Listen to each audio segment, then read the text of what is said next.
Now on to episode 8. This one is a Mother's Day episode. Bennett is oblivious to his family trying to make it a big day for their mom, and his old self is accused of never saying thank you, except, of course, accidentally when he was trying to practice Spanish and was trying to say one word and said gracias instead.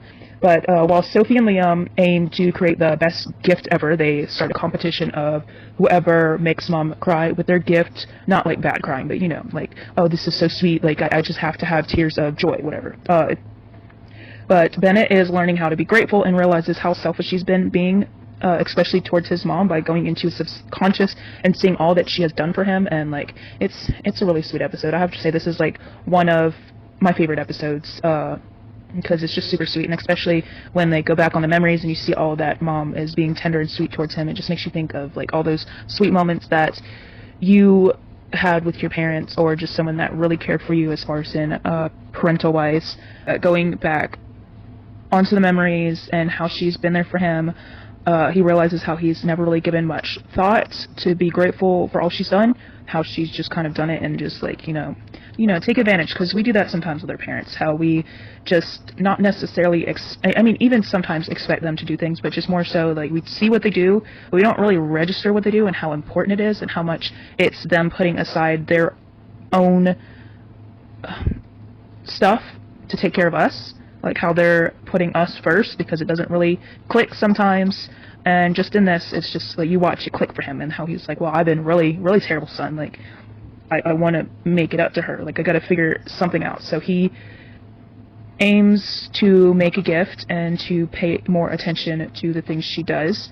Ends up in the end making her a thank you jar, and just as a gift, and it has all different thank yous of all the memories that he remembers her doing, just like, thank you for being there for me for this and this and this. And he's like, hey, it's not just a thank you jar, but it's a gesture to show that I am going to strive to be more appreciative of all the things you do. It's just, like I said, all in all, it's a pretty straightforward episode, but it's super sweet and super emotional. It's definitely one of the two favorites of mine as far as emotion goes, and just attachment. It's just, I just love the sweetness of seeing the mom. Like, I don't know if that's just personal reasons, but I'm always a sucker for seeing a mom take care of her kids and just be sweet and just like be there and just sacrificing her own care and her own needs and her own wants just to give to her child. It's just super sweet, super great message and everything. So that wraps up. Oh wait, it's funny because the competition that Liam and Sophie were doing, the mom super appreciates it. Like, they go overboard every year, that kids, so she appreciates it, and she appreciates what they do, and she's like super awesome about it, like super supportive, like, oh, I love it. But it's I keep saying Bennett's gift that actually makes her cry, which is understandable, because when you get something super sweet and super, like, when somebody gives you something you aren't expecting in a positive way, then yeah, it's understandable that you're gonna cry about it, at least if you're an emotional person or whatnot. But episode 9, okay, we're in episode 9. This one, Bennett breaks into the maintenance room to fix the AC. He gets caught, but instead of getting in serious trouble, he is offered an internship to series antagonist Snodgrass Industries, and apparently a year before originally set in the previous timeline. So this makes old Bennett think that maybe him going back in time is changing things worse than, or not worse, but more so than he expected. Like, he's aiming to make Bennett himself a better person, and just his relationships. He's not realizing how by changing Bennett, it's going to ricochet a lot more in the whole timeline and universe than he was expecting. But Bennett goes into the internship and works on upgrades for Eddie as his project, and he's struggling to balance the internship and time with his family. Young Bennett is all for it, but his old self knows how this drags him down the exact road he's trying to prevent from happening. The B plot shows a crystal from space that escaped from the government NASA agency and was captured instead by Snodgrass Industries now.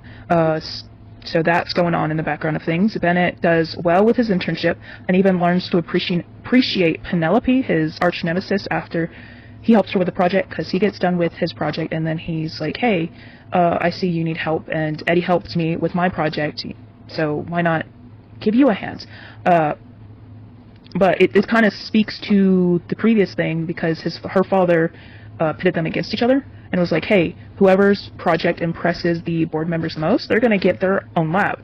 But it turns out that once it comes to presentation time, she says something to her dad of like, hey, when am I going to go up to present? And he's like, hey, yeah, no, I had no intention of you going up. I just wanted to use you as competition for Bennett because, you know, most people do better when they are pressed to go against somebody. So that's really sad, especially it being his daughter.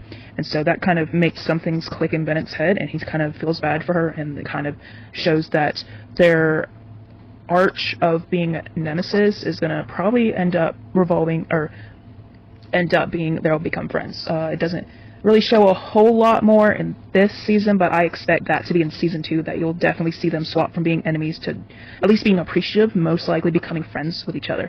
But during the presentation, it's kind of sad because Bennett is missing out on a lot of family, or he already was missing out on a lot of family time during this whole project, and during the same day as presentation, he's missing out on an annual event that his family does. That's Moonfest or something like that. It's something to do. I think I want to say the Harvest Moon is what they're looking at. I don't know, but it's like something they do every year.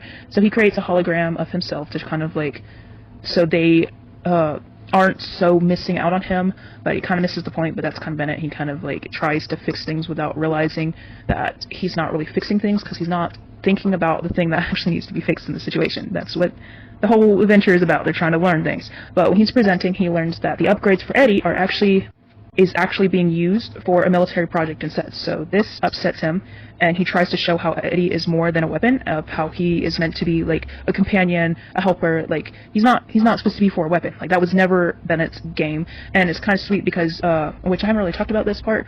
You see when older Bennett flashes back to his current timeline, Eddie's there. It's not like Eddie, but it's like a future version of Eddie. Like Eddie is like his best friend, his only friend. Like that's what's keeping him from being alone. So it's sweet, and it shows that that was the whole point of Eddie.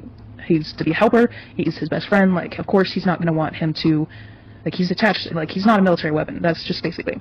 But during the presentation, the crystal causes mayhem. Like the space crystal. So a lot of things are happening, the buildings like falling apart and crazy, but Bennett and Penelope team out to escape, and that builds their bond up a little bit more and appreciation towards each other a little bit more. And in the end, he realizes how much he's actually missing out on with spending time with his family and stuff. So he changes his mind about the internship and talks to Mr. Snodgrass and is like, hey, I don't want to do this anymore. I just want to focus on family. Like that's what my main focus is right now. And I have to say, though, seeing and watching Penelope, which I kind of assumed that this was a possibility a few episodes in, my opinion of Penelope is super changing. Like, she's definitely got that whole rich girl being mean to impress her parents and has no clue of the true impact of what her actions are pushing.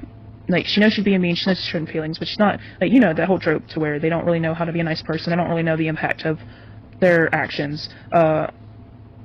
So I'm excited to see more change in her character, and her father definitely not a nice character. I don't see him changing. He might. There's like maybe these flashes here and there, like especially at the end of this episode, him and his daughter, super quick second flash of possibly showing him like being soft to her, but that could just be a show.